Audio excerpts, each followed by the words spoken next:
All right, is this thing working? I've never gone live on YouTube before, and probably nobody's here, but that's okay. So today I just wanted to talk about this and what I've got going with my latest song, Stop Your Creativity with these 6 to 7 simple steps. Seems like an easy program, right? So I guess first let's talk about this. This might be a little bit more interesting than my songwriting. I also, on the computer, used a site to make this chart, which matches the guitar. So I have the Mavila scale drawn on it, which is pretty fascinating because, something coincidental happened here. It's like, see these green stickers on the guitar? I guess I should explain where it came from. So Chris Vaisvil very generously said that he had this guitar and that if I was interested in it, that I could get it from him. Yes, thank you. So then I got this guitar and I didn't realize how iconic it was. Of course, it's in 20 tone equal temperament, and 20 is 20 is really unconventional. I think in such a way that even most microtonalists that I know who like unconventional tunings don't use it. And it's really not like a super ugly tuning. Yeah, this is live, by the way. So good question, Brandon. Yes, it is live. So this is my first time doing anything like this. So hopefully it's not too weird. But yeah, the idea is that in 20 tone equal temperament, since 5 tone equal temperament is a subset of it, you can tune the strings in Blackwood fourths. So and you can also have 5 tone equal temperament here. And since I'm not a good guitar player, this might be a little bit. I guess you do.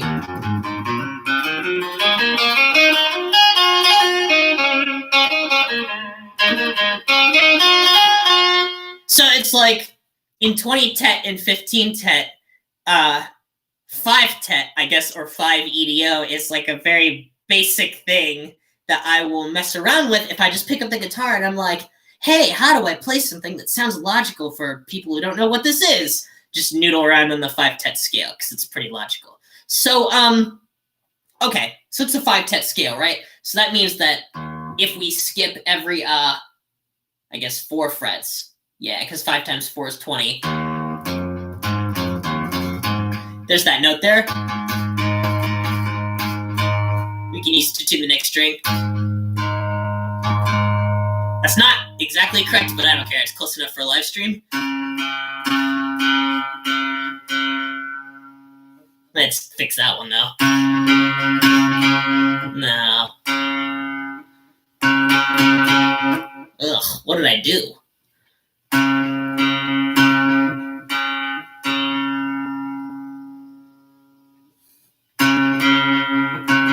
This is really weird. I keep thinking I'm going too far, but then I go...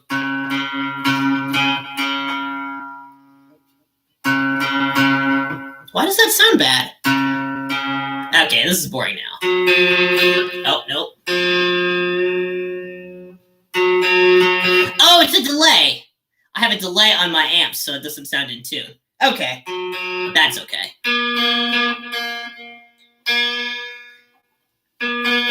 So now I'm just really kind of focusing on pitch height and not beating.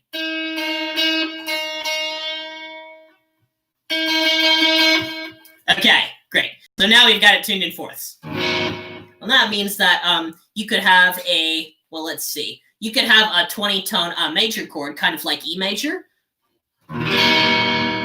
Actually, that's a neutral triad. And then, you know, if you go through all the thirds, Noah Jordan has done this exact same thing on his YouTube channel. Here's the minor, the neutral, and here's the super major.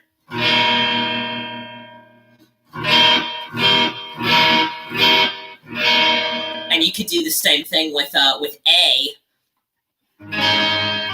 Oh, wait. I guess you have to do it like this, because it's tuned with Blackwood tuning.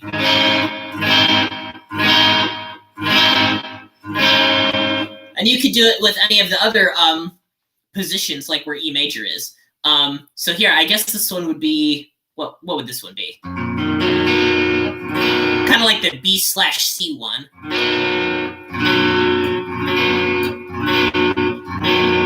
Oh, it's kind of hard to hear. Da, da, da, da, da. There's me singing the third for you so you can hear it. So yeah, good. So now you kind of know about the 2010 guitar architecture. So yes. Anyway, this guitar came from Chris Vaisvil. He very generously sent it to me. Yes, nice to see you too, Sam. This guitar's here, and it's green and red. Look how cool it is, and it's got these green stickers on it. I think this guitar originally belonged to Dan Stearns, and if you haven't heard his music, you definitely should. There's some of it on Bandcamp and on SoundCloud. It's very, very mired in like nonsensical but deeply compelling collage. And the microtonality in his music is really, really strong, as well as the guitar playing. He's probably a way better guitar player than I am, but I'm really glad I got this guitar. So now I want to talk about, I guess, how I started using it. So this first scale that I was thinking about using, I was trying to think about what I haven't done in 20 tone equal temperament, because I kind of like 20 a lot, actually, and I'm thinking I should write like maybe 4 or 5 more songs in 20, and then I have enough songs all together for an album entirely in 20 tone equal temperament. So I think that would be pretty cool. And I want to write like something like a sensitive ballad after the one that I just put out, which is like such a prog mess. A fun one though.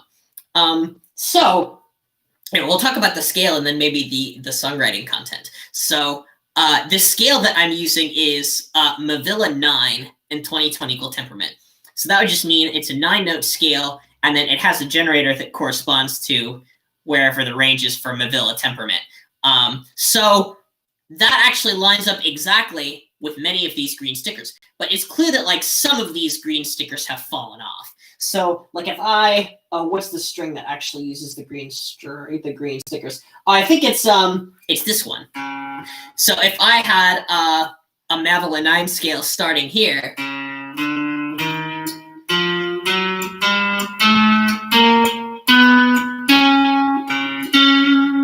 so that's the idea, is you have, see this fret here, 2nd fret, right?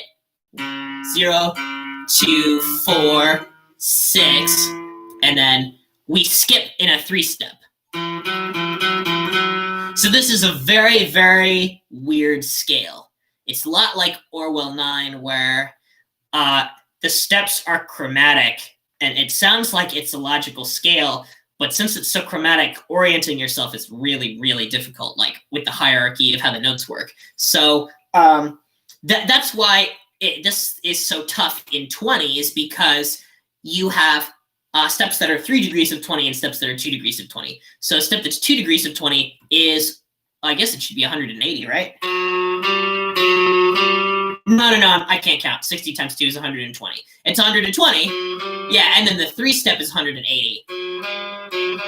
Da, da, da, da, da, da. Yeah. Rattlesnake, rattlesnake.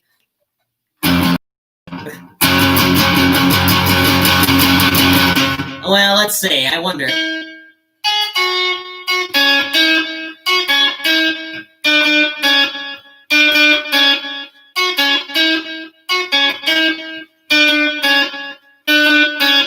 I guess that neutral 6th counts, right? That 120-cent step is pretty cool. But yeah, anyway. Good question, Sam. Now back to work. We've got this scale here. And so there's two parts of the scale that have 3 steps in it, and then all of the 7 other intervals are 2 steps. So yes, we do 20 EDO covers of everything. Actually, I was talking to Ben Spees in the Mercury Tree. I really want to do a cover of Disremembered, but in 20. So the song was already in 17, and then it's going into 20. I really like the idea of doing microtonal covers where if one song is already really, really xenharmonic, then you compare it to another xenharmonic tuning system. Because like 12 is always this intermediary point, right? And Sevish is the only person doing this on his channel, where like, if he's got a song that is known as microtonal, like people know how the song sounds in the microtonal universe, then he puts it in 12, all of a sudden there's this understanding as to why 12 doesn't work for this kind of music. So yeah, but there's almost, I can't, there are very few situations where there's something in a completely xenharmonic tuning system and then somebody covers it in yet another completely xenharmonic tuning system, and neither of them are close to 12 in what they try to accomplish. So that'd be fun. But yeah, so it's really cool because I knew that I wanted to start using this Mavila 9 scale in the composition that I was working on, because when I was coming up with the melodic lines, it was matching Mavila 9. And then, having no idea, hi kitty, having no idea what these green stickers were at all, after I discovered the scale, it was like, oh my God, this is the scale that I'm already using. So it was already here for me, which is very nice. So I'm using those as my markers a lot of the time. And then the chart I came up with here, I believe the website I used for that is called FretFind 2D. It's a web page. This is how I would make all of my scale charts. You could buy Ron Sword's books, but I mean, I just make my own, because why not? You just go online to FretFind 2D, and then you can create your own equal temperament and how many frets you have. So that's very useful. It's not just like 20 equal temperament and then it has the wrong number of frets. It's very, very specific and precise. I highly recommend you use it if you're making tablature for these kinds of things, stuff like that. Okay, so this is 2010. So let's talk about the song a little bit. Since I am not a fancy streaming boy, I just have this song on my phone here. So I'm just gonna play it and then kind of go through it and talk about it. Although first, maybe I should talk about the overarching idea behind it, because I think I want it to be something that is interpreted in too many different ways, because I'm really interested in writing songs that mess with like how people value music, like almost playing with that aesthetically and societally. I'm really interested in that. So I've always noticed that one thing that people value in complicated songs, or songs with interesting lyrics, like in prog, is songs that can be interpreted in various ways. I remember when I discovered that like Rush's "Hold Your Fire," like that phrase could be interpreted like 4 different ways. So I wanted to create a song where like every line has like 7 different interpretations. And it was really difficult because I think I needed to create something where all of the associations between each of the nonsensical lines made sense with each other just loosely enough that you could maybe extrapolate your own data from it or create your own conspiracy theory or whatever. So I've also been really interested in a certain logo for a long time. The xenharmonic God logo, which is not a real thing, but like if it has an S, which is like the first letter of my name, and then it also has an X through it. Not only is this like an X for xenharmonic God, if that's ever a thing, which it probably won't be, but it also kind of looks like an anti-cash logo. And like, I'm not against money, obviously, but what I am against is like the idea that in order to be creative or to be doing something that's not actually a hobby, that you have to be making money, which is so like hopelessly dependent on the way society operates in the 21st century as a peculiarity. It doesn't seem right to me. I mean, it's like there's lots of people that don't value creativity for its own sake, and I hate that a lot. So that's part of the impetus for writing this song, even though this song really has it really doesn't have a clear message. The headphone cord. I've got so many cords here. Yeah, exactly. The cat. Okay. So, all right, let's talk about it. So there are a few strategies that I used in this song that I've used in my other songs, but I haven't used them as much as I've used them in this song. So one of them is, what are you doing? There's more cat sabotage, by the way. You just can't see it. She's just hilarious down here. Yes, you like watching TV with Daddy.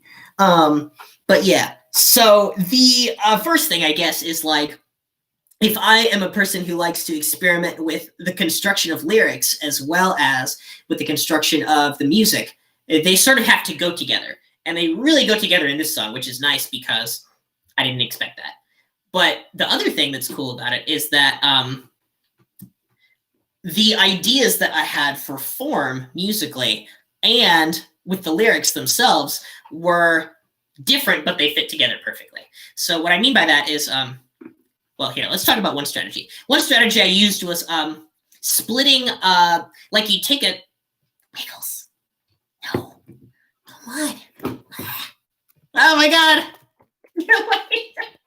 She's just gonna do what she wants. It's fine.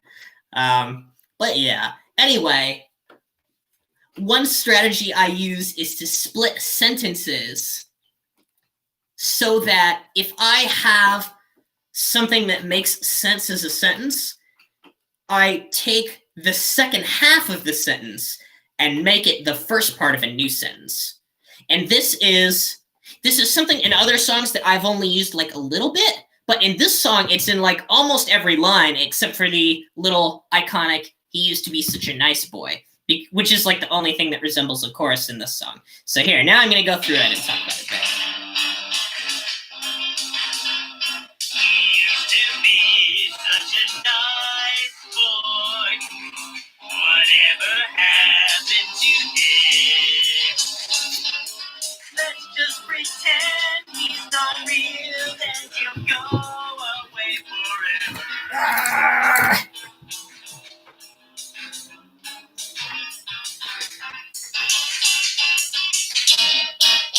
All right, skipping to a part with lyrics. Here we go. So right after this. Away from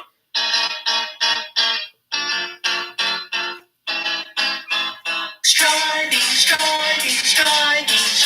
is the way to all of that. It's some way to be. That's untouched, facing away from each other's tendency to look in the psyche of my creativity with working on it home, even this.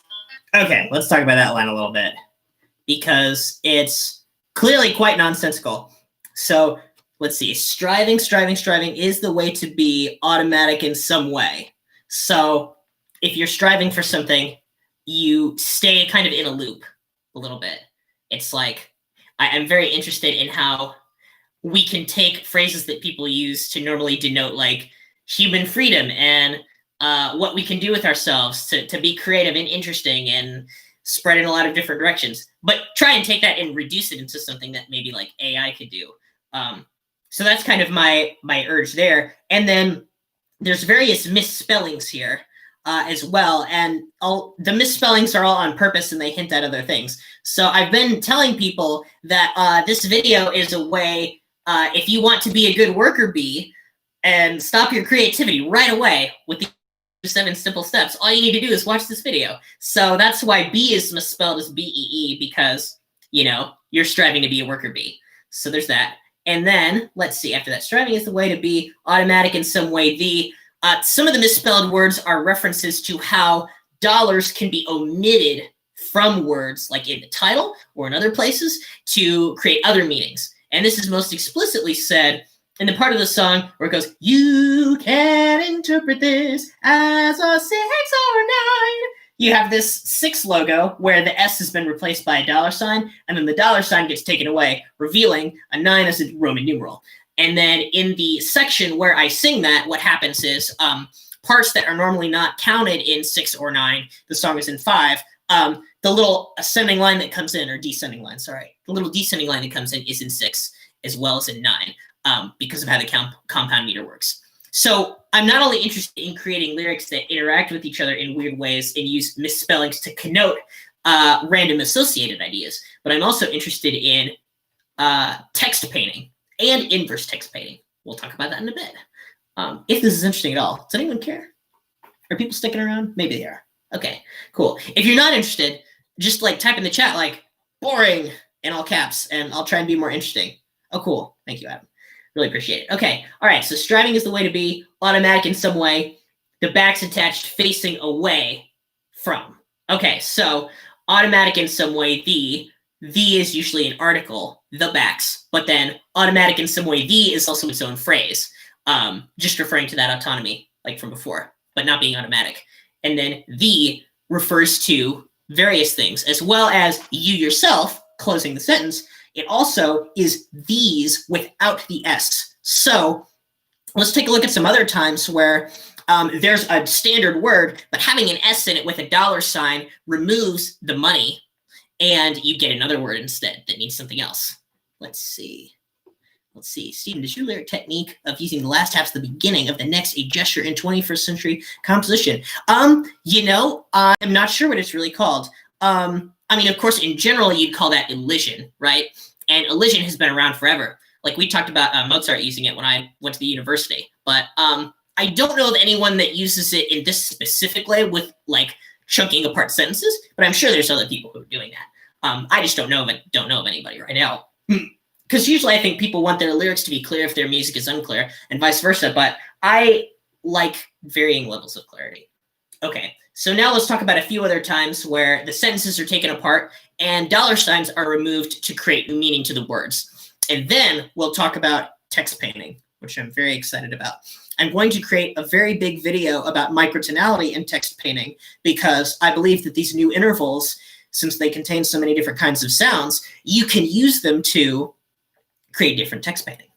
So the stereotypes that we start to associate with that as people become more adventurous and use microtonality more often, that will be really cool because then people will not only be able to hear microtonal music more and more, but they might be able to associate a specific microtonal interval with something. Like people notating a neutral triad and having it seem like ambiguity. Oh, what happened to my glasses during the video? I decided to take them off because I looked really different with my haircut. So as I was making this song, it took a really long time. My hair was getting so long that when I would go to work, it would get in my eyes. And so when I do that, I just complain about it so much that my fiance cuts my hair. It's a win-win. So that was really nice of her to cut it because she doesn't have to, but she got clippers. So then she could like really shave it all off. So I was like, okay, I can use this haircut to like look different in different parts of the video. So that was also what I was playing with is like adding these fake characters and making it very silly. So like it's clearly not something I just all did with the same shirt on in one day. Although that has merits too. I mean, but yeah. Okay, so let's talk about some later parts here. We used to be such a nice boy again. Oh, this is at like 5 minutes and 1 second in. Oh, well, too early. Yeah. Okay. Playing that main theme is pretty easy.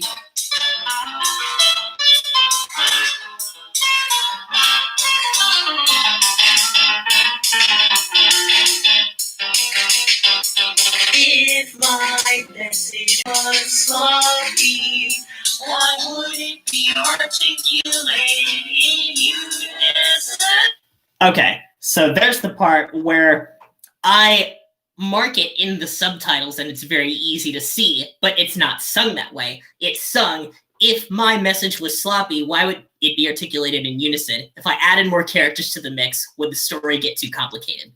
But then characters in the background who are getting added to the mix are saying each of those stanzas as their own sentence, and they also make sense.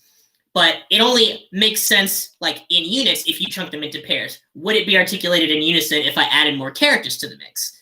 What's it? Well, I guess it is the story. And then after that, if I added more characters to the mix, would the story get too complicated?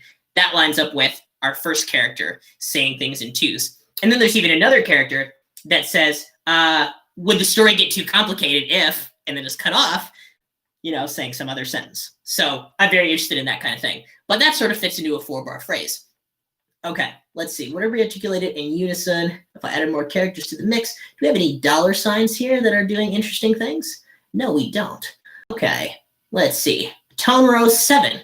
So this part also uses the tone row melodically. There is a 20-tone tone row here, and I'm going to see if I can try playing it, but I probably can't.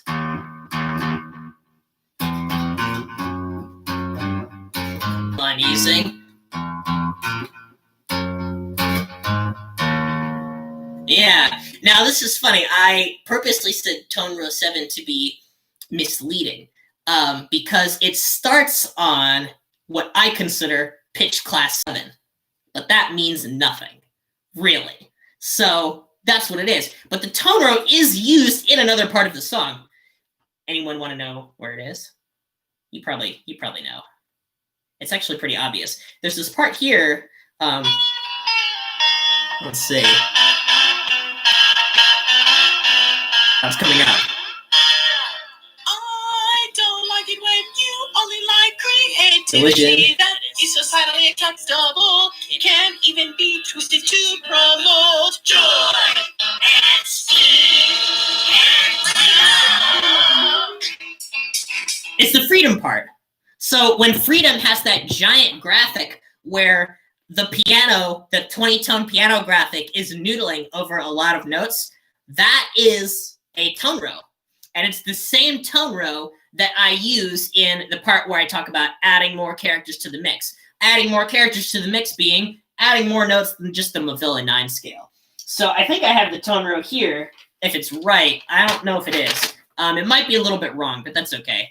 So the idea is that the tone row is built off of like that opening little theme, that he used to be such a nice boy kind of thing. And then it just like does that 2 more times and it's parsed out about right. So I think the tone row here is, and then after that, I think it's, oh no, where's that? 3, 4, 5, 6. So then, and then the orientation of the intervals has to change slightly since it's a tone row. So it's not a real transposition into those other 2 areas. I wasn't clever enough to figure out how that would work numerically, and I didn't really want to figure it out because I didn't really need it. So let's see, 6. Wait, that is 6. Okay, so then it would be like,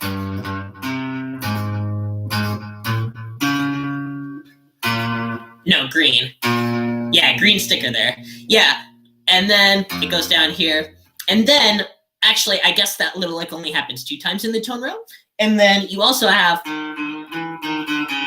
this little riff that happens here and sort of continues up in the higher octaves of the guitar. And that kind of uses up the last few like notes of the tone row, like the last 6 or 7 notes. So I can read the, let's see, where did it go? There's something I had, but it disappeared, but that's okay. Let's take another question. Okay. What scale is the white keys for the keyboard? Was it Mavila 9 or was it something coolios? Yeah, it is Mavila 9, actually. Yeah.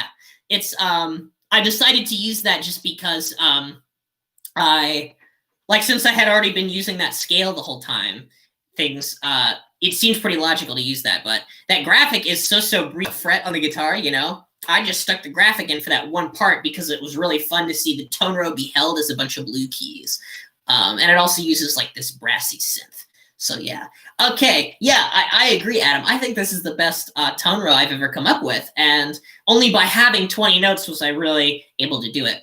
One thing that people don't talk about enough is that if you have more notes in an octave and you decide to create tone rows that have like similar chunks in them, you can use small differences in microtuned notes to get different intonations of what are essentially the same note in order to make something sound a lot more logical. So I think there's a lot of potential there in like creating tone rows in 31-tone equal temperament, where you could create something that strings along and almost sounds, I mean, not diatonic, but something that sounds really, really agreeable if you play your cards right. And you can kind of do that in 12 EDO, but it's a little bit harder because you might want to, like in 31-tone equal temperament, you could use A sharp and B flat contextually in a different way at different places in the tone row, and they're about the same. So it's kind of like similar pitch height, but yeah. Anyway, that's my opinion on tone rows. Okay, so let's briefly talk about dollar signs being removed from certain lyrics, and then we'll talk about text painting and inverse text painting and combining them, because that's something I did as well. So let's see. Yes, 31-tone would be a lot. That'd be pretty fun though. Let's see.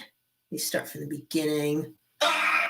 Another thing I wanted to do with the lyrics in this is that, well, I'm not using good sentences, but I'm very interested in like strategies you would use to make your lyrics be like the best lyrics that people would love. And I've tried to take some of those common strategies and intentionally avoid them to make it harder. And in this song, I abandoned my sort of like no cheesy imagery rule. Like, imagine the cheesiest, like, I don't know, things like Metallica and System of a Down, where it's like the things in their lyrics are like cheesy imagery, and like teenagers love the songs because they latch onto that imagery right away, and it doesn't even like make sense really. I mean, it could, but it's highly like nonsensical, and the fact that there's imagery there means that people are more invested in the lyrics. So I tried to saturate this with a lot of imagery that I thought was sort of interconnected with itself. So that makes sense with like the first lyric. My mirror is its own red herring. I'm not sure what that means. It is its own distraction. Its past dripped deep in rust. It looks back. It's old. And let's see. Its image imagining Ides idling. The Ides, I guess, are what's happening right now in the current political situation in the US. I just feel so out of it and stupid and unable to help. But maybe if I make cool music, something will happen. I don't even know. But that's kind of like a rumination on that whole thing. It's like the idea that if you're just doom scrolling all the time and it's terrible, you think you might be able to contribute and help, but really the only thing that happens is you get this effect where you're like self-reflecting and it's just like really damaging because you can't do anything. It keeps happening. So that was making me think of like a mirror and how like if you stand in just the right elevator or like in a Vsauce video, you just see in the mirrors that are next to each other and they just like protrude infinitely. So I was trying to like think of that imagery when I was writing these lyrics and thinking about like distraction and all of that sort of stuff. So the lyrics don't really make sense, right? But it's not quite nonsense because it hits on something that you might really think about in such a situation, but it's not like nonsense would be like, I don't know, actually, maybe that would be really interesting is write an alternate version of this song that's nonsense for people who think that this is nonsense so that I can demonstrate why it's in fact not nonsense. But that's a waste of time, probably. But anyway, my mirror is its own red herring. Its past dripped deep in rust. Its image imagining Ides idling as they sit there into nothing. Me doing nothing as everything is happening. And everybody's upset that I'm not into that as much as I should be. Let's see. And then what happens next? Oh, and I turn to dust. Dust and rust kind of rhymes, so there's a little rhyming thing going on. But yeah, okay. Let's talk about inverse text painting and standard text painting. Okay, so let's see. Okay, each other's tendency to look in this psyche. Where is this part?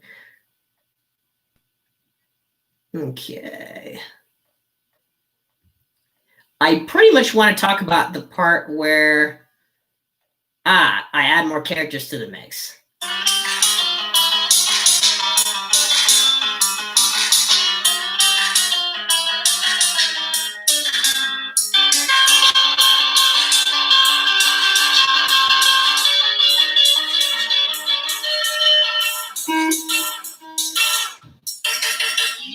Okay, another thing that I want to mention that's really, really cool about the Mavila 9 scale is if you tune the 20-tet guitar in all perfect fourths and you play chords from Mavila 9, there are a bunch of chords that are just straight diagonal chords. So you see like the pitch classes there? Those are, I was just using numbers the entire time.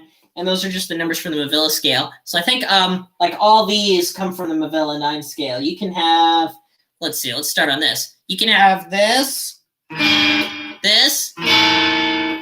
then you can have 0, 2, and 4. Da-da-da. Pretty neat.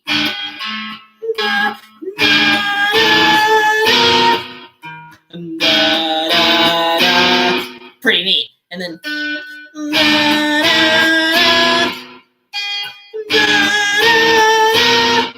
so that's awesome. You can have that really cool layering.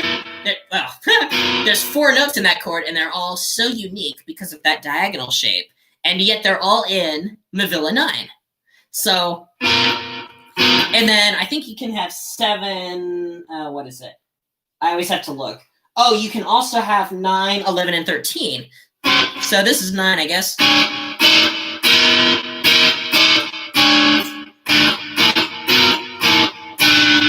So yeah, it's absolutely sick.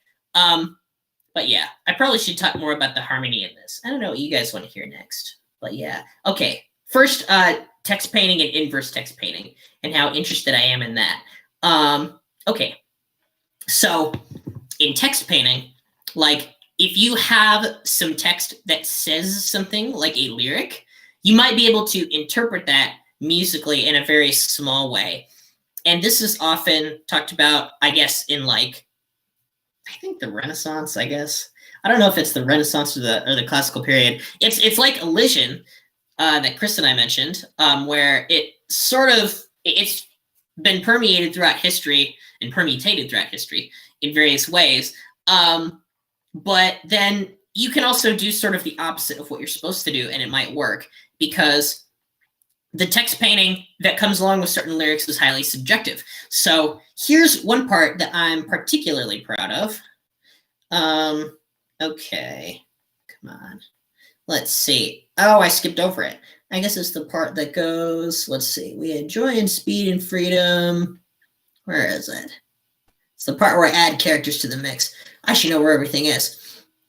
By the way, another meaning that I added to this song, something that I was talking about, or something that I was thinking about when I was using the form, was that if it's how to stop your creativity in 6 or 7 simple steps, you can interpret the song as having either 6 or 7 stanzas or 6 or 7 dollar signs, which you then remove from the title.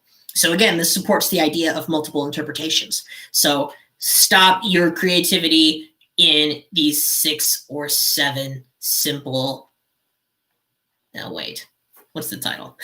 Stop your creativity with these, yes, the S, taking it out for the in the automatic lyric. So there's 2, 6 to 7, simple. And then if you're interpreting the amount of dollar signs to take away by how many words there are, you'd have 6 dollar signs to take away. But there's 2 dollar signs and steps, so you could interpret that as 7.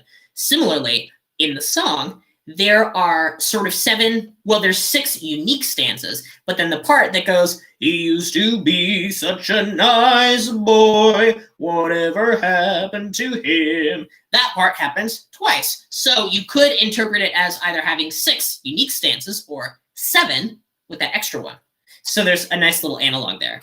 Some more stuff with the dollar signs. But yeah, anyway, I hope you guys liked the little S with the X's through it that are just dancing around the screen. I did that with PowerPoint, actually. I just, I took, well, the S's are Andale Mano, which I've decided is my font for branding. And then the X is Onyx, which has like one thick half to the X and one thin half. It's very neat.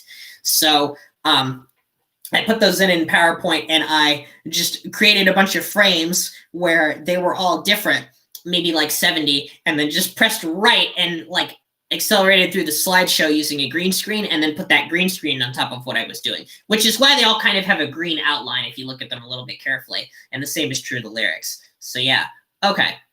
So this is the part that we want. Okay, if my message was sloppy, why would it be articulated in unison? So on the part that goes unison, what happens? Well, the melody has been articulated in unison note-wise, and then when we get to unison, there's like a stack of fourths that are kind of like an augmented chord a little bit.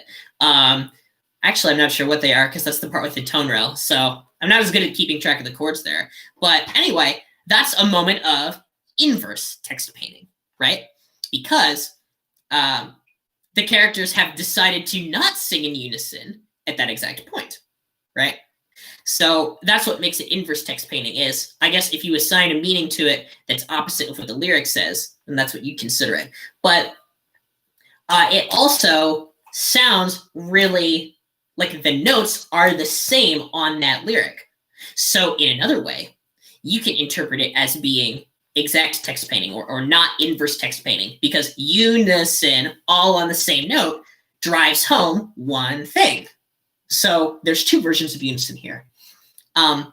The other thing about that is the rhythm. Since I create a weird triplet out of that, it's kind of inverse text painting in the way that it suddenly comes off of the rhythm, or it becomes disunited from it.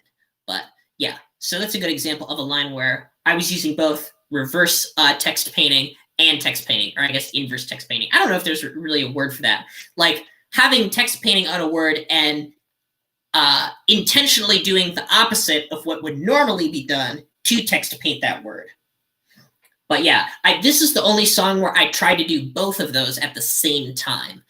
There's often songs where I use inverse text painting and other songs where I use text painting, sometimes within the same song. But this is the only one where on many, many lyrics, I thought to myself, I'm going to use inverse text painting and standard text painting and try and make it happen at the same time, depending on how you interpret it. Again, the idea of multiple interpretation. So if my message was sloppy, why would it be articulated in unison? Oh, come on.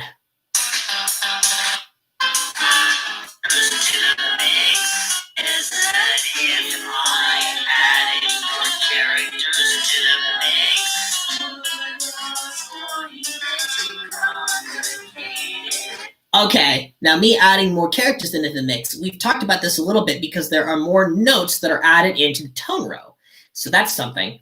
And I add, this is how it's reverse and standard, is that we have these 4 characters that appear around me in different outfits that gasp, and they also appear in the part that goes joy and speed and freedom. And then here, they're coming in whenever they say those sentences. But it's the only time that I don't add them all at the same time when they're coming in. So, you know, it's not adding all of the characters into the mix that I could. And these really aren't new characters. To further drive this inversion home, there's also a point later where we have intentional dissonance that adds characters into the mix that we've never seen before. So I was hoping that that would be something that could be interpreted as either actually adding more characters to the mix because they're physically doing that. I guess that's like the surface level interpretation. And then the deeper interpretation is that, oh, these aren't really new characters at all. Or they aren't even really characters to begin with because there's not much substance about them. It's like a style over substance kind of thing on purpose. So yeah, would the story get too complicated? Let's see. If I add more characters to the mix, the story gets complicated. I guess that's all it is in that line there. We already talked about interpreting things as a 6 or 9. Let's see, other words that can be interpreted differently if you take the money away is, of course, the stop word. And there's this whole line here. Let's see. Where is it?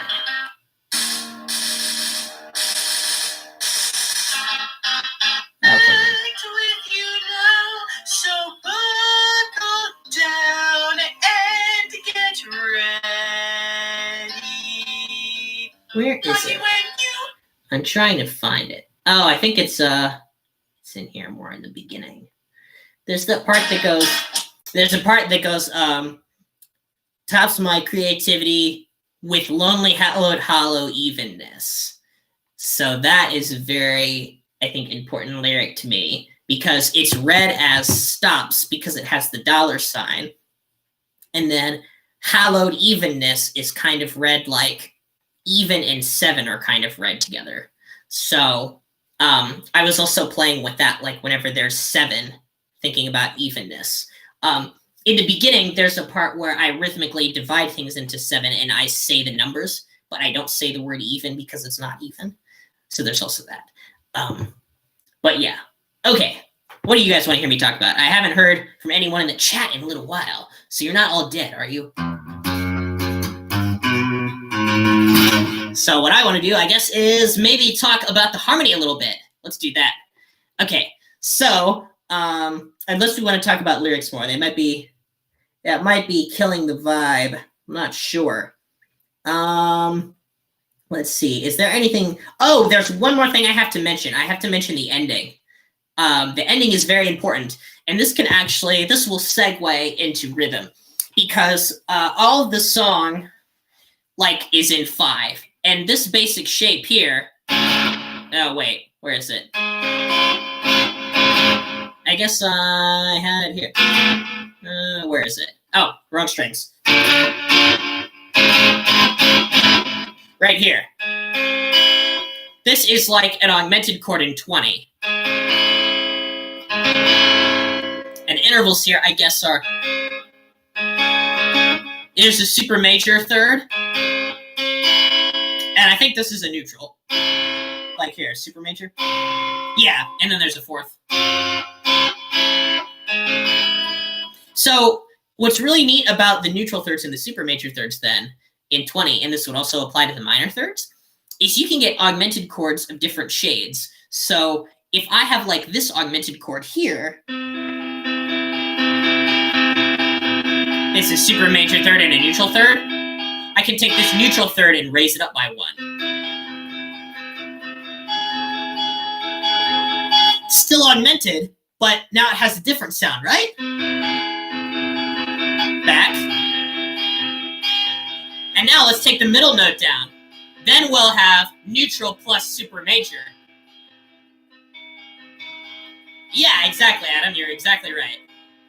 Yeah, so think about that. Look at that. We've got 3 different kinds of augmented chord sounds here, and they're all completely legitimate. And since the notes that I'm shifting between are 60 cents apart on a guitar, and it's pretty steady, there's no way someone is going to be like, oh, those count as the same thing. They're too different. So here we go. There's 1. So 2 super majors. Super major neutral. Ah, yeah. And now neutral, then super major. And of course, what happens if you stack neutral and neutral? Well, you just get a neutral triad. Here's a super major triad. Here's the minor. That is really wonky. I mean, what's so great is that if I'm messing around on a 20-tech guitar and I'm playing chord progressions, and like if I just stop on a chord and randomly decide, oh, okay, I'd like to change it to like the other augmented chord that it's not, or something like that, it's almost always zen to me in a really, really nice way. Because if I'm doing that in the wrong equal temperament and I can just imagine what's going to happen, then it's not as unpredictable to me. But in 20, it's always like, it just melts everything. It's just amazing. So that's what the impetus for this main chord progression is. It's the very first thing I came up with when I got this 20-tech guitar. I put my hands on it and I just played this chord. And I was like, ooh, that sounds really nice. It kind of has, it might be close to something JI. The JI people might be able to tell me why that. Ooh, maybe a difference tone there or something.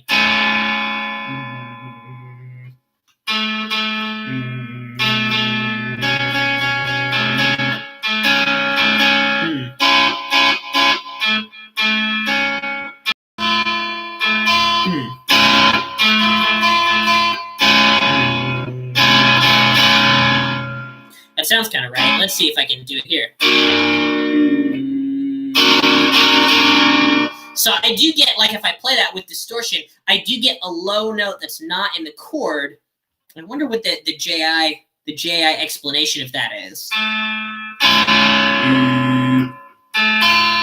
It seems like the middle note here doesn't matter as much. So if I play a note that's here, it's like this minor sixth here. Gives me that low note.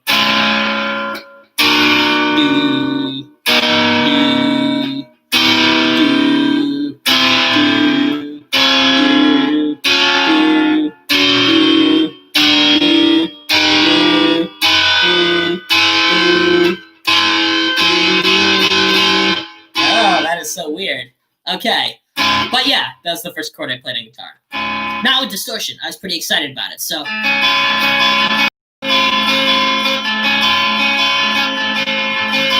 I was really interested in taking like augmented chord shapes and then making that little shift down by 1 so you have the other augmented chord. So that's like what all the chords here are kind of based on. But I also have power chords in the left hand. So I wasn't really thinking of the secondary like fifth of that power chord, 13, 16, 19. Yeah, I'm going to look into that. Thank you. But yeah, I was also doing some power chords.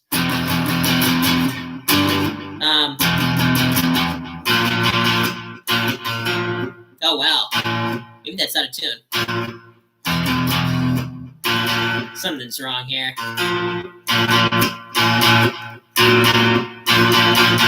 It probably just sounds a bit out of tune.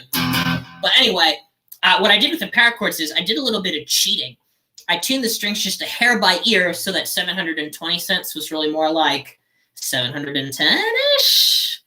I don't know what it was, but it was more in tune in such a way that it sounded more like a power chord. Like if this is, the strings are tuned a bit wrong here. It's like if this is a Pretty good parachord there. Like, probably close to right on. Well, maybe just a hair sharp, like a few cents. And then this one here is like, you know, sharp as 720. Oh, it means this string is flat here. Let's see if we can get them both to 720. Oh, now that one's 2 in tune. Okay, now let's try it. Yeah, there we go. That's about right. Now the chords sound the same, right? So that was kind of what I was working with these parachords down here. And a lot of times the parachords I'm playing are just in the same pattern again as the he used to be such a nice boy kind of thing. So yeah, anyway. And those parachords do fit in a bit with the augmented chords here. So the augmented chords that I'm using up here on the staff, what I did was I have the Mavila 9 scale as like inspirational melodic material, and then I would just make the degrees of 1 that I change in the chord like a little chromatic exception. So you can think of it, you can think of the chords that go like, that is a rhythm in 5, by the way. Ba ba ba ba ba ba ba ba ba ba ba ba ba ba. That rhythm is or those chords they're all from Mavila 9, but then they have this little middle part or outer part or lower part where I just shift over by 1 so that you get the impression that there are 2 different augmented chords. And then I just try to make sure that the melody avoided those little notes of rub, like the little 1 degrees whenever I was just putting the melody in. So yeah, that's the strategy with that section. And then let's see, what else did I do chord-wise? Oh gosh, I really want to. It's been so long and things have been so weird that I'm finding it hard to remember all the chords that start here. And then there's like a chord that's like here. Nope, that's not right at all. I don't know where they are, but there's also this part where it's like an ostinato that goes do do do do do do do do do, or no, do do do do do do do do do do do do do do do do. That's still in 5. That like sort of like quieter part that's a bit more like intimate and contrasting with how the rest of the song is trying to be a bit more aggressive. I love the chords I came up with for that. And the harmonic rhythm is really long too, so you really get to sink into each chord. It's so cool. Oh, I love it. But yeah, and those 2 sections also have vastly different lyrics and implications to them, even though they use the same chords. So in order to get those, I was using chords with different roots from Mavila 9, and I was using this chart. I also, what I tried to do is if I had like chord cycles that were maybe like 8 bars with various polyrhythms, I would actually try, and if I like had, you know, bars 1, 2, 3, 4, 5, 6, 7, 8, the augmented chord that I'd use in that first bar all the time, I'd stick it in bar 8. So that when bar 8 comes around back to bar 1, you still get like, even though it's very difficult to follow like where the scale degrees are, you still get a sense of pitch centricity if you have like, you know, if your chords are like A, B, C, D, E, F, G, and then A's at the end.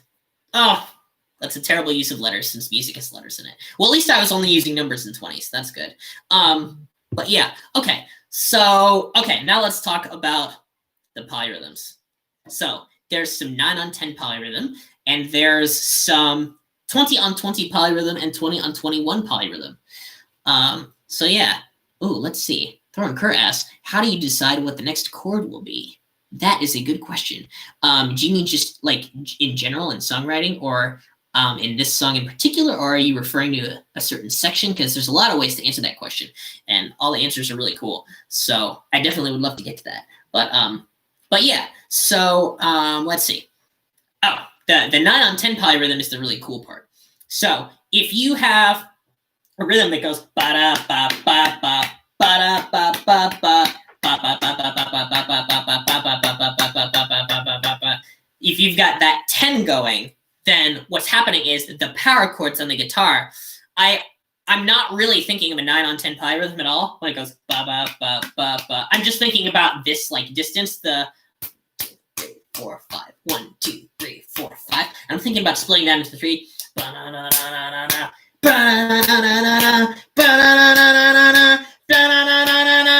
So during that first part, when the power chords come in, as long as I think of a triplet and play in compound time along to that, I get this cool like phasing out effect where each time the power chords come in, when the augmented chords are playing, it's kind of like an incomplete 9 on 10 polyrhythm, really. So here, let me play it for you.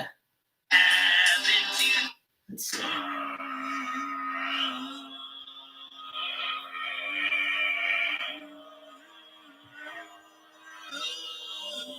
Here's part. 1, 2, 3, 4, 5. 1, 2, 3, 4, 5. Now thinking about 3. 1, 2, 3. 1, 2, 3. 4.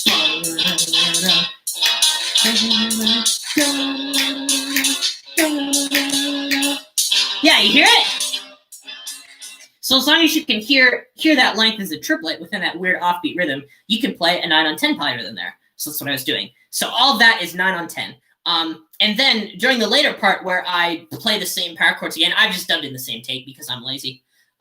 So when I do that, I manipulate the audio and video to play at different rates so that it actually lines up with the standard ba-da-ba-ba-ba ostinato. Now the drums are doing something really crazy, which I'll explain, and it'll also make complete sense of the ending. So let's see, but Thorne's got a follow up here. Okay, you half answered before, filling an 8-barred section. Oh, like 8 bars. Let's see, how do I decide what the next chord will be? Well, if I was thinking of Mavila 9 chords here, then gosh, I'm trying to remember how I came up with these. Let's see.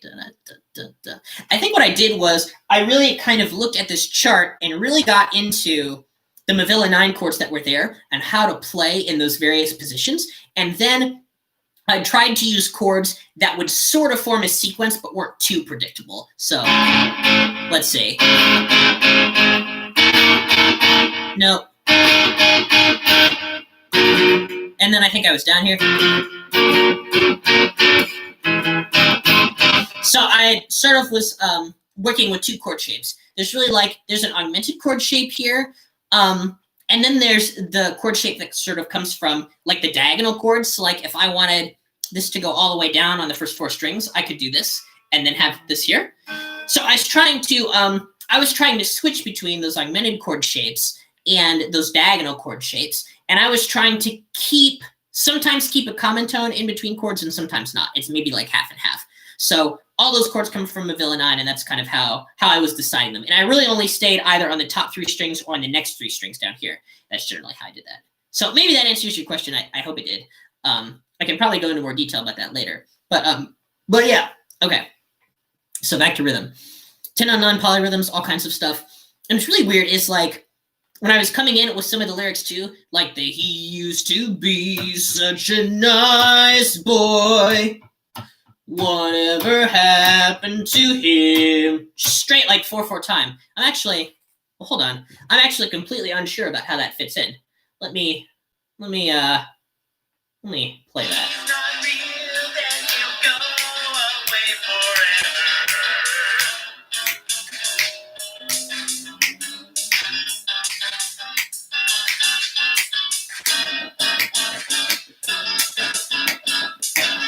Oh, I guess I'm feeling, so I guess when I'm singing He Used to Be Such a Nice Boy in 4, I'm feeling, I'm like feeling the 8s that are in the 10/8 ostinato as kind of its own bar 4/4 and ignoring that feeling of 5.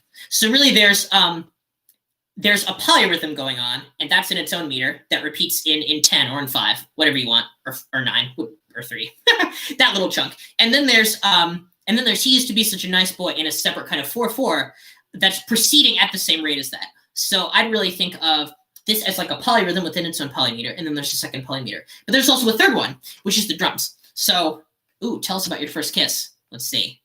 It was, well, I was at a piano. That's all I'll say. But yeah, okay. Let's see. So what was I talking about?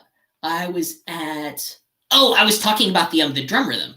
So the idea is that if you've got that sort of recurring thing in 10, if you have 2 of those, you get a bar of 20. I think I'm doing this right. No, actually, 7, 7, 6. Yeah, I'm thinking about this in my head. Oh, yes, it is right. Now, let's think of this little ostinato here as 1, 2, 3, 4, 5. 1, 2, 3, 4, 5. 1, 2, 3, 4, 5. 1, 2, 3, 4, 5. And let's think of that all together as either 24, the time signature, or 48. Okay? So maybe 48th notes in it. Actually, it'll be easier if we do 20, because it'll make sense of the ending. You probably know where this is going already. So 24 in that measure. And then we've got another sort of slot of 20, but the emphasis is completely different. So it's kind of like a larger form version of whatever's happening in the little 9 to 10 chunk. We've got this other chunk of 20 here that adds up to 20, and that is in the drums. And in the drums, we have basically the grouping is a 7 plus 7 plus 6. And what starts happening is, as we get to the end of the song, in the drum rhythm, the halfway point of the 7s start to emphasize more. So like if we had 1, 2, 3, 4, 5, 6, 7, 1, 2, 3, 5, 6, 7, 1, 2. No, wait, would it be in the 4? Or it would be in between 3 and 4. 1, 2, 3, 5, 6, 7, 5. No, it would be after the 4. That's weird. 1, 2, 3, 5. So that consistent rhythm that happens starts to matter in the ending, and it's sort of built into the drum rhythm. Let's see if I can even play the song and kind of like snap the drum rhythm along, because I don't think I can. It's not very salient. Like at all times here in the mix, when I was like coming up with all these polyrhythms and putting them together, I wasn't like, and maybe I failed in this, maybe I should have done a better job at like making the drums more apparent, so that if you wanted to hear it as being 2 different emphases in a 20 structure, you could hear it that way. But I don't know if I've done that. So let's try.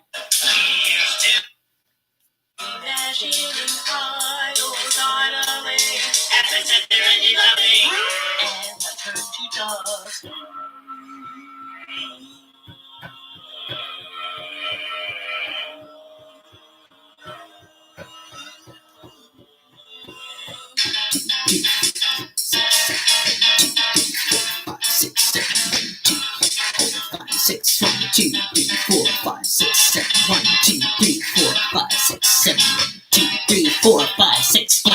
Yeah, you can hear it. But it's very odd because the kick drum doesn't emphasize the downbeat in that. I think it's at that halfway point. So it's very odd, but you can hear that the drums repeat 7, 7, 6. Okay, so now we've got all of the ingredients for resolution at the ending. So there's the part at the ending where it goes like, I'm waiting on the year, don't even know what I'm in chord it is, to resolve. And that pitch is, it should be that one. So that's kind of like the main note, or the pitch center. He used to be to resolve. That one. So that's that note that's getting held for maybe about 3 minutes. And then as I'm waiting on the year to resolve from 2020 to 2021, because we all think 2020 is a train wreck and it needs to get better in the next year, but it might not. You know, that's kind of that thing that we're talking about. 2020 as a structure moves to 2021. And here's how this happens. So if we have the 20 structure with the ba-da-ba-ba-ba, ba-da-ba-ba-ba, that's one thing, right? And that repeats 4 times, and then you've got a 20 structure in that. So that's simple. And then this one down here, the 7 plus 7 plus 6 drum beat starts to do something very slight, and it's not as noticeable as I thought it would, which maybe is good.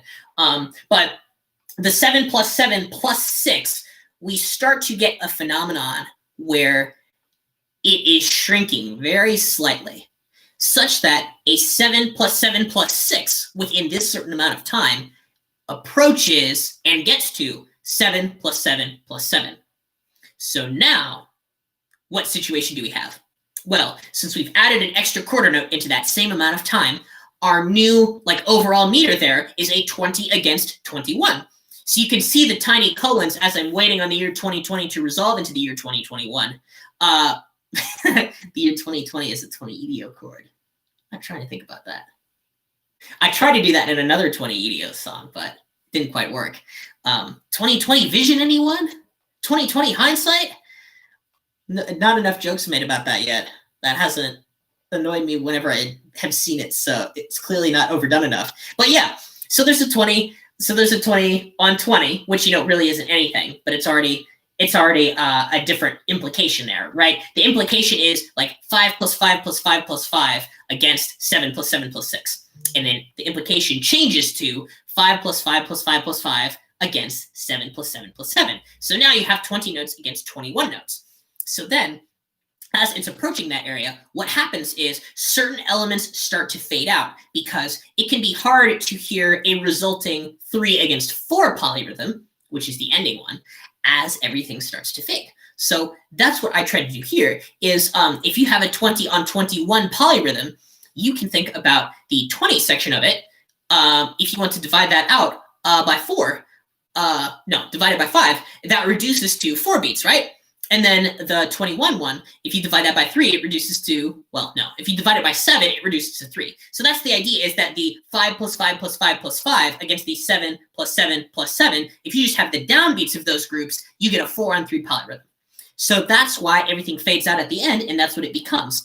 And I was hoping that would be a little bit obvious because I have this like just weird voice that doesn't belong going, pass butter to the left, pass butter to the left. So like if you knew that from like training your 4 on 3 polyrhythms, you might hear that and be like, oh, that's what that's supposed to be. Because it's not very accurate compared to the other ones, at least. I kind of like heard it and I was like, oh, because I wasn't getting it very good. But that's okay, because the effect is still there. It still moves from 2020 to 2021. So that's the rhythmic text painting to that entire last section. I've also become extremely fascinated with songs that have textures that are deeply variant and aesthetically interesting. And then there's a point where like things get like almost intentionally not boring, but static in a really peculiar way. I think it's really grabbing. Like the first time I heard something like that sort of floored me was Nathan Herring's medical text, page 57, which is a really, really cool vocal piece that Daniel Bayat sang. And I actually got to see him sing it twice. This is back when I went to conferences and did things. So in that piece, there's a point where like it's explored like really, really cool ranges of the human voice and how those effects can interact with electronics. And then there's a point that just hits that goes like, and it happens for a really long time.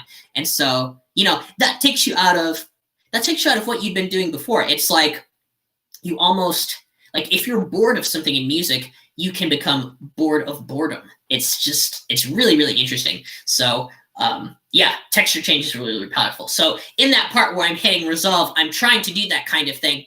And I'm also hopefully trying to grab the listener who's like, wait a second, he's been holding a note for 3 minutes, because some people might not notice that at all. The hope is that you hold it in the amount of time that it takes like your short-term memory to not really work on it anymore. It's like if you also held a dominant chord for that amount of time, you might forget that it's dominant and going to the tonic, and you might hear it as a tonic chord. It's something like that length of time. That length of time where you have like your memory sort of like goes away from the gesture and comes back to it, and it can wander a little bit. So that's kind of what I wanted for that last section, but the rhythm is also slowly evolving into from 2020 to 2021. So, and like, hopefully this makes sense. I'd definitely be willing to like draw this on a piece of paper sometime because that's how I conceived of it. The other thing is that like that guitar that is doing like this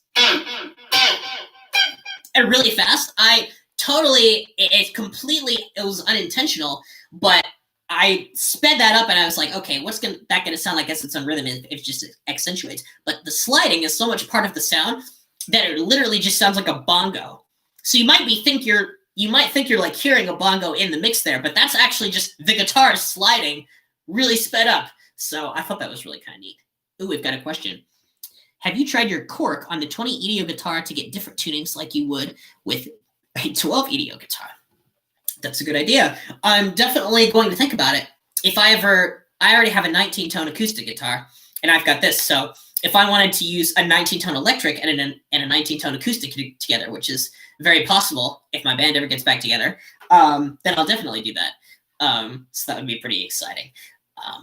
But yeah, okay. So hopefully this was kind of an interesting look into the thought process here behind Stop Your Creativity with these 6 to 7 simple steps. I'm hoping that for people, for the faint of heart, it's vaguely interpreted as like an not really an anti-money statement, but like an well, I don't know if I can describe this as a viewpoint in one word. It's against the viewpoint that there can't just be things for their own sake, especially in the joy and speed and freedom, man. Like, yeah, the anti-nice boy sentiment. Yeah, he used to be such a nice boy. What happened to him? I'm not sure who that's supposed to be. I think it's supposed to be, maybe it's supposed to be an imitation of like old people who just absolutely hate modernity, and they see all this nonsense going on and they go, oh, everything used to be so much better back then. It's kind of like that sort of thing. Or it sort of has a vibe of like, all work and no play makes Jack a dull boy. That kind of all rolled into one. I think that's the most definitive, probably the most definitive statement of this song. I also, I was really pleased with Melodyne and my bass voice this time, because sometimes I use Melodyne to get a little more bass than I normally have, and I sung the line like a fourth higher, because this is pretty low. Da, da, da, da, da. Oh, I can get it. He used to be such a nice boy. Whatever happened? Well, like I can get down there, but it's like, it's not like natural. You know, it's hard to like say words.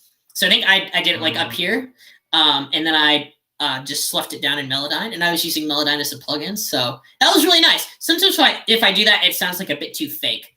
But I think the vowels were like just right, and everything in the mix worked really well. So that was pretty good. But yeah. Okay, cool. Well, this was fun going live to talk about this weird random song that I'm doing. Oh, I can pull up my things to do sheet. Yeah, thanks, Chris. And thank you, Chris, for the guitar. So I'll give Chris a round of applause for sending me this. I couldn't be more thankful. And since I just happen to love 20, yeah, since I just happen to love 20, it's like, since I got this thing, it was just like, oh, no, I'm so happy. So expect, well, what will my next song in 20 be? Expect a slow, beautiful ballad played on heartfelt guitar, not using any of that nasty Mavila 9 nonsense, but things that sound more like major triads. Oh, thank goodness. So expect that next. All right, I'll see you all later. Oh, wait, just kidding. I forgot to read my creative to-do list. What is on it? Because I think that's exciting enough to look at. Okay. Well, this has been so fun. My first live stream here. This is like the fun thing I could think of. Well, okay, some things I can promote. So the next Now and Zen episode is going to be on October 12th. It's going to feature Michael Harrison talking about his new piece, Just Constellations, as well as Indian classical music. That's going to be a very, very informative podcast. I'm also working on creating some songs with other people. Kit Dugay and I are working on a song in 25 TED. I'm working on a piece with Garrett Winfield. I'm working on something with James Mulvale. Oh, and there's also there's that response video that I promised to the YouTube community. I'm going to actually put that at the front. A response video about, well, not music theory and white supremacy exactly, but like a response to a particular trend that we've been seeing that results in people figuring this out. That is distrust in academia. And it's a very deep rabbit hole. So the reason I haven't put that video out is because I've been having trouble organizing my thoughts, and there's so many things to say. I do want to leave all the irrelevant stuff out, but there's so much to talk about. There's also, let's see, my band, which we haven't gotten together. I have some other exciting news. I might be acquiring a 17-tone guitar and or a 22-tone guitar. And I will really try my hardest to use all of my guitars, but I keep getting bogged down in other non-guitar nonsense. This is why I think like if you have microtonal guitars and you don't use them, I think like being in a microtonal band might be like the social cure for not using your guitars, because it's like, okay, you're all together. Now you've got to play music. Because if I'm like alone and I've just got a guitar here and there's like various other things that are unfinished, I will want to do the unfinished things or start something completely new. Like with this. I love this thing. It's so great. Okay. Let's see. And that I think is all the exciting things I have. Oh, there is one more thing. I want to do more theory videos. There's an absolutely colossal video on 15-tone equal temperament notation, comparing native fifth and 10th tone notation. I don't know what you would call them. I'm comparing them in the video, and it's about like 20 minutes long. And I finished the video, and it was basically like all done. But then I found out that I was completely wrong about sagittal. So then I had to change everything, which I am not done with yet. So that video is on the docket, and that's absolutely giant, and I can't wait to put that out. And then there's another video I want to do about how I divided the octave into an imaginary number of parts on the Emoji album, also known as Top Secret. Track 17 uses, what is it? It's like, well, I'm not going to say the actual radical number, but it's 839 times the square root of -1 equal divisions of e to the tau. And e to the tau is a little bit more than 9 octaves, but the reason such a large ratio is used as a division is because if you divide an interval into an imaginary number of parts, it's actually, you can think of the frequencies traveling around a circle and meeting back up to itself, which means that the reference frequency that you pick is the highest frequency in the system, since that determines the radius of the circle. And it also means that something that is a multiple of e to the tau is going to line right back up on that first point, which is something that I didn't know until Oceania Tardigrade explained it to me. So I was really, really happy to have that explanation. So yeah, okay, that's what's on the docket for next stuff. Oh, and there is one more thing. My keyboard right now, it's in 13 tet right now, so I will be trying to maybe resurrect my a cappella choir piece that was in 13, but mostly arranging Easley Blackwood's microtonal etude in 13 tet for keyboard. I'm very, very excited about that. And I actually want to start that today because it's my day off today. So I get to fit all this into one day. Hooray.